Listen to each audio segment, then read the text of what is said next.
Good morning and welcome to Daily Red Devil for all of your latest Manchester United transfer news and talk. And as always, we're back with another massive show to bring you guys this morning. But before we jump into that, please do smash a like on the video and please do subscribe to the channel if you are new. Bottom right hand corner, we're on the road to 21,000 subscribers. We're very, very close now. We're less than 100 away, so please do go and subscribe.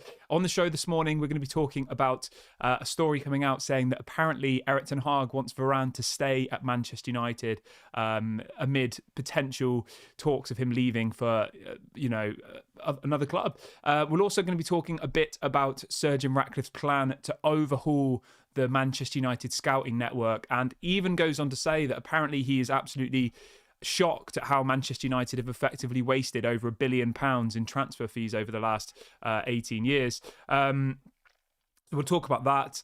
And we'll also be talking a little bit about the headline that's being reported by literally 5 or 6 different journalists this morning, saying that the takeover, the 25% takeover of Sir Jim Ratcliffe will be announced next week. So we'll be talking about that, of course.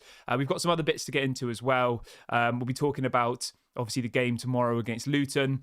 Do make sure to get involved in the comment section. Do get involved in the live chat and let me know your thoughts on everything we discuss on today's show. So let's start off with the story about Jim Ratcliffe. So the headline is Jim Ratcliffe looks set to complete his £1.3 billion buy-in for a 25% stake of Manchester United on Monday. So that's being reported by one person. And then we have another journalist coming out saying the same thing. They're saying Jim Ratcliffe's minority investment of Manchester United is now done. There is a plan to announce the deal next week. There you go. Let me know what you guys think about that. Has everyone kind of just come to terms with it now? Is there still people who think that Sheikh Jassim's going to come back at the last minute and buy the club? Or has everyone kind of just given up on that hope now? For me personally, I don't know when it was, but maybe 2 or 3 weeks ago, something just sunk in and it was like, he's definitely not coming back. You know, they've always wanted to sell to Jim Ratcliffe. They never wanted to sell the club. And I just had this realization that, we'd been played ultimately. The Glazers have got what they wanted. They've got someone to prop them up, someone to facilitate them. They've got another puppet to help them, remain in control. And that person is Jim Ratcliffe. Now, all we can do is try and be positive about what Jim Ratcliffe's going to bring. Obviously, we've got a lot of questions. Obviously, we've got a lot of things that have remained unanswered, Is he going to buy all of the rest of the club? When's that going to happen? How much money is he going to invest in the playing squad? Is he going to clear the debt? All of these types of questions, which at the moment have been unanswered.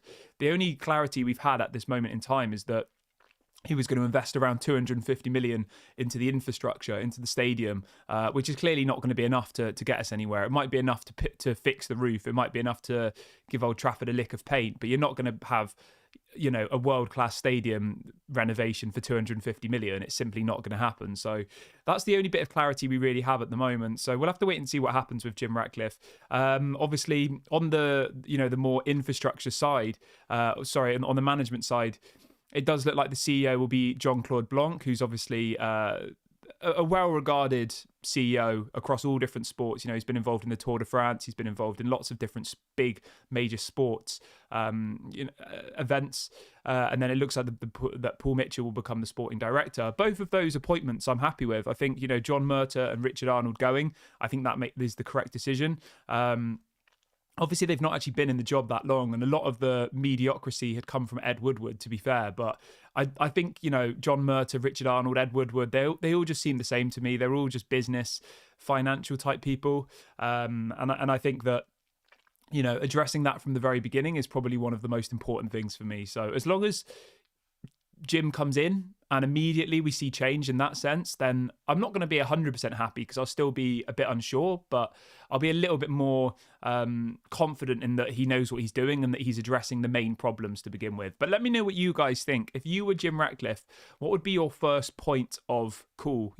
Say you just got the keys. Well, I say the keys. He's only getting 25%, but say you just bought 25% of United. What would be your first priority? Let me know in the comments section, and I look forward to seeing what you guys have to say. Let's move over to the scouting story. So this story says Jim Ratcliffe is now planning a massive overhaul of Manchester United's player scouting and acquisition network as he takes charge of the club's football operations. Again, this is something that I think needs addressing. I think, our scouting network is behind the rest. The fact that we, did we scout Anthony, really? Like, was there not a better winger out there in world football that didn't cost 100 million euros? Surely there was. Surely there was someone like a Matoma available for, I think they paid 4 million for Matoma. They got him from the Japanese league. Like, we need to be doing those types of deals. We need to be getting the people like Moises Caicedo from before he went to Brighton. The Evan Ferguson before he went to Brighton. Like, those types of people, those players, and we need to turn them into world beaters. Because the only people we've really done that with over the last 10 years is Garnacho.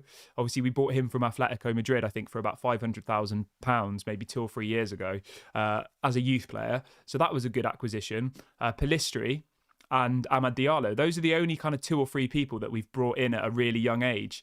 And let's be honest, Amad and Pellistri, I don't want to say we've ruined their careers, but we have a little bit, haven't we? Like, they've not really progressed since they've been here. They're barely playing. Garnacho's obviously, coming on leaps and bounds, and I think he will be or should be a starting player for Manchester United going forward. But let me know what you guys think. How important is the scouting network for you? Is it something that really needs to happen? Brett says a lot of the backroom staff need to go. Yeah, I would agree with you, mate. They've been here for so long now, and we need to see big change at Manchester United. The story also then goes on to say that the CEO, Richard Arnold, and football director, John Murtagh, and Director of Football Operations, David Harrison, are all at risk of being sacked when Jim Ratcliffe takes charge of Manchester United's football operations on Monday. I you know what? That would be the first thing I would do. I would get rid of those 3. I would get Jim to bring in his own people. Obviously, David Brailford will be one of the people that works on Jim's team. Obviously, then bring in Paul Mitchell and Jean-Claude Blanc. Like, if that happens immediately, we see big change on the sporting side.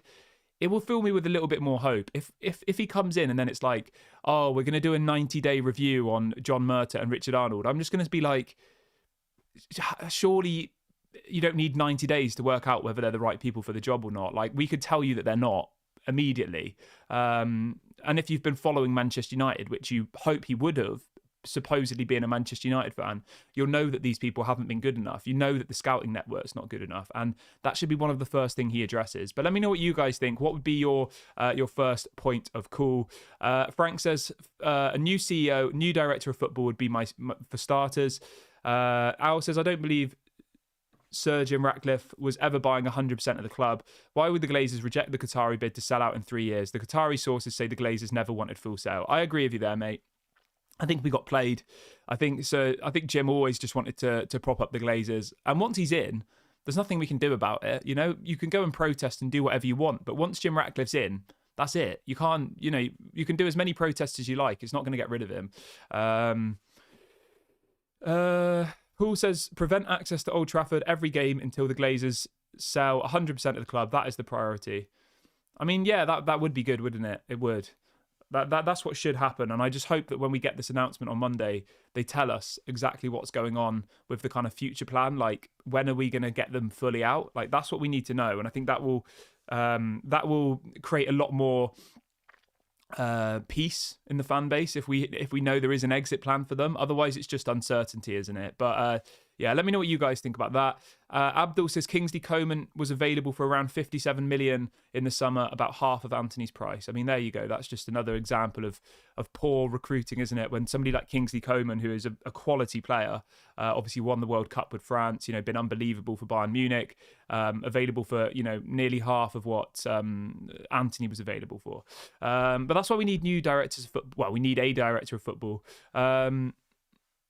And then we've got some breaking news coming out in the last couple of seconds.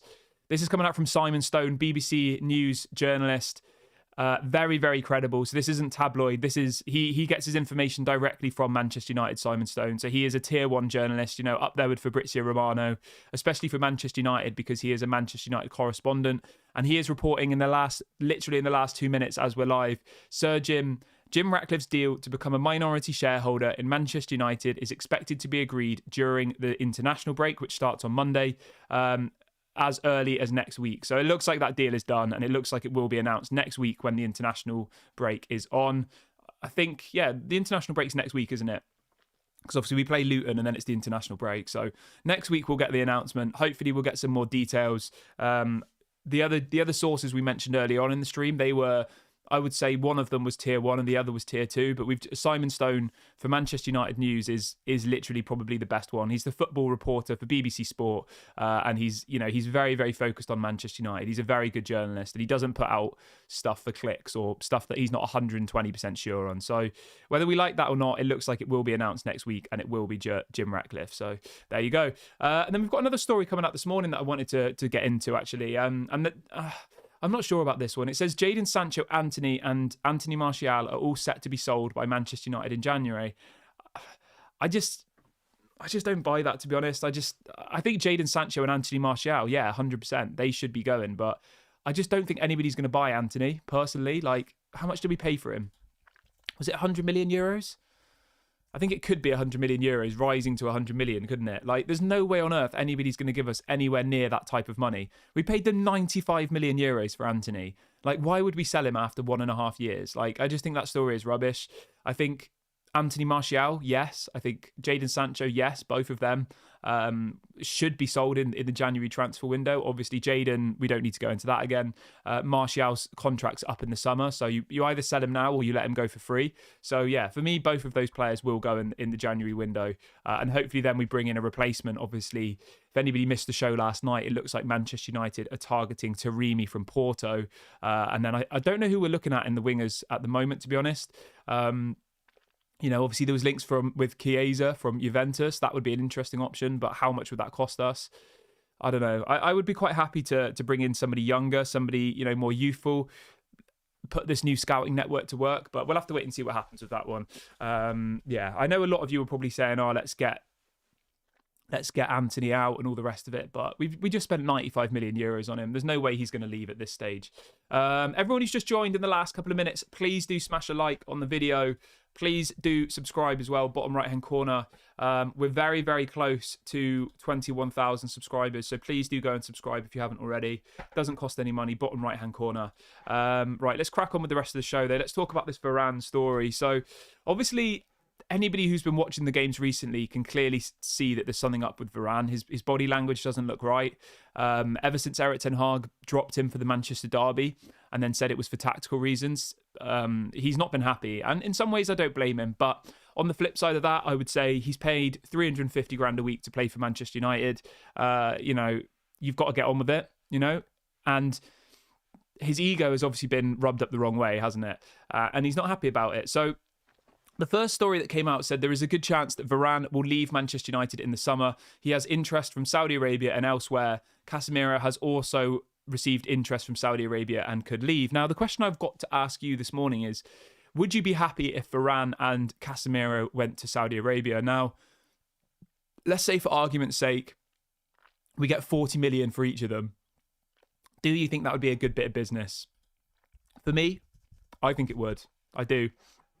Now, it's not just because of the transfer fee. I think it's also because of the wages. They're both on absolutely crazy wages at Manchester United, and I think that we need to bring our wage bill down, because the reason that our issues with financial fair play happen is because of how high our wage bill is. Casemiro is on about £20 million per season. Varane is on about the same, about £20 million per season. So if you look at 20 million each in wages, that's 40 million one season saved, and then you've got an additional 40 million for each player for the transfer fee. That's what's that?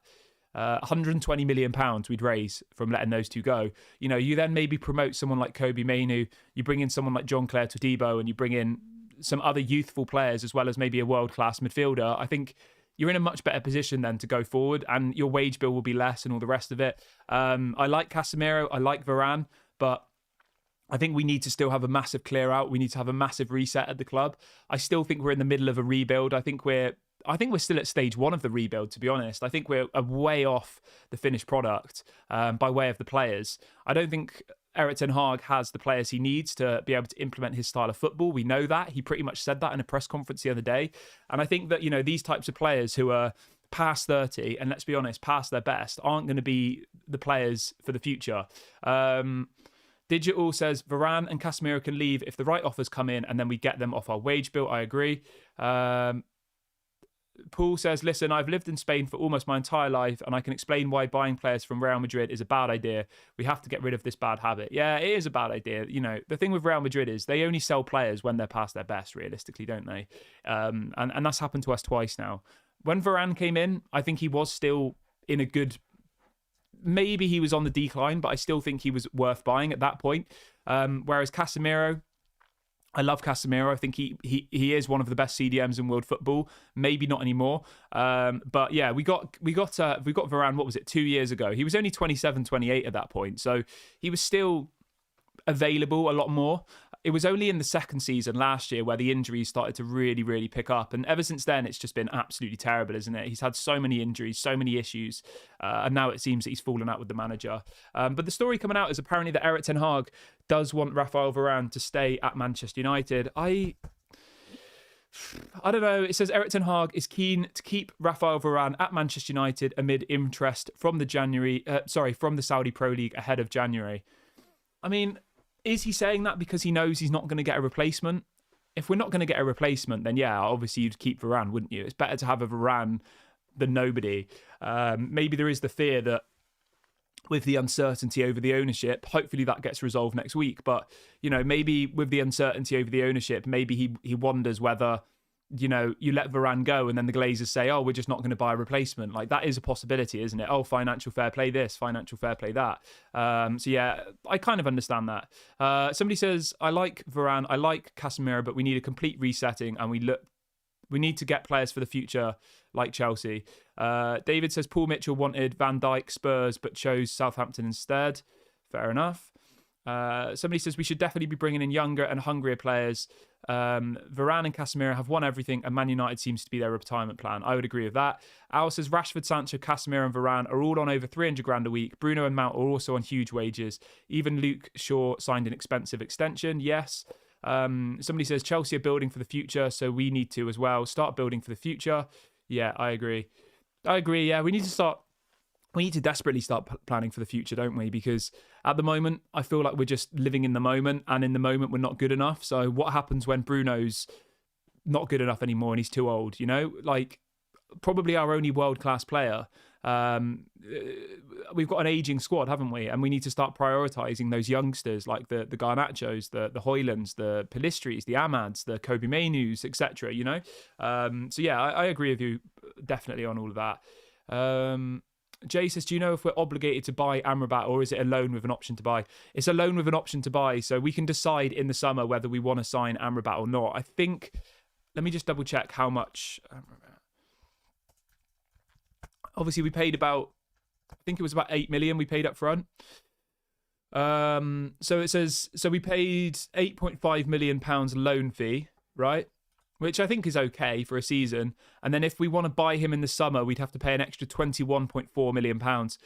So the total deal would be about 30 million. We've paid them 8.5 already. And then we've got to give them an additional 21.4 million in the summer.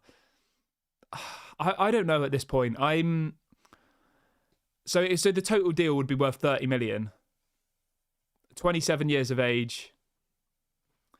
I'm not that convinced so far, to be honest. I personally wouldn't spend an additional 21.5 million on him at this point. The fact that he's not even getting played either kind of says something to me.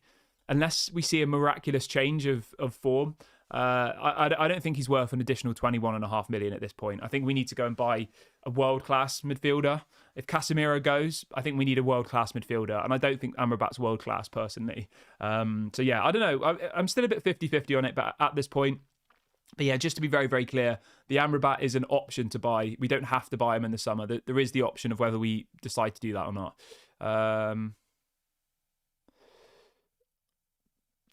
Somebody says, Kieran, I'll be buzzing to get rid of the director of football and CEO. That will be the biggest news. Yeah, I would agree with that. I think that will be very, very positive. What else have we got?